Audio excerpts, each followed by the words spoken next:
Hi guys, so maraming nagtatanong sa akin kung paano ko daw nagawa tong picture na to. And actually hindi ko po siya inedit but AI generated po siya. Nag-avail po ako, so may tinatawag po silang Epic app which is nagabayad ka around 299 pesos para ma-generate lang tong mga pictures na to.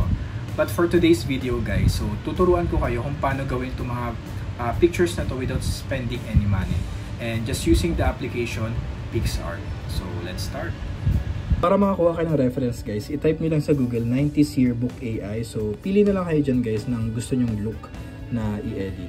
So first step natin guys, i-open natin tong PixArt na app. For sure meron kayo nito. And then after nun, i-select nyo na tong picture na napili nyo.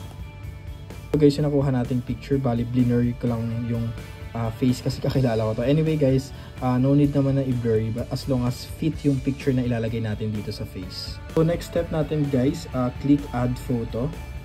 So ito sample reference natin guys, si Miss Catherine Bernardo. Ito yung gagamitin natin. Ito transfer dito sa picture or yung sa katawan sa 90s na theme. Next step natin guys, click opacity. Ayan.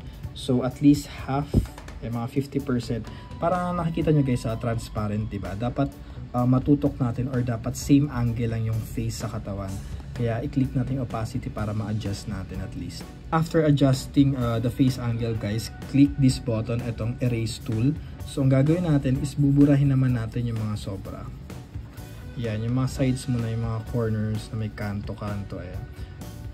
Take note guys, by the way, dapat at least yung size ng brush nyo is half.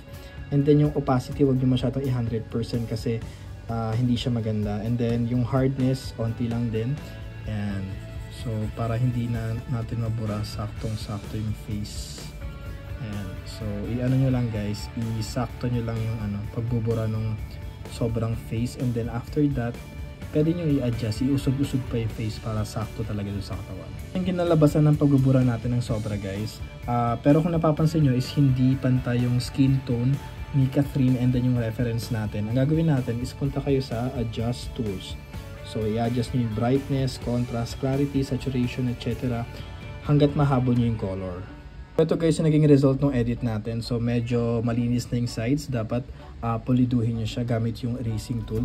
And then after that, punta naman tayo sa filter. I-recommend ko sa inyong filter guys na FX dito sa PixArt. Itong tinatawag na noise. Para at least medyo grainy film. Para maging mukhang luma talaga yung picture. So nakikita nyo naman guys yung texture ng So that's it.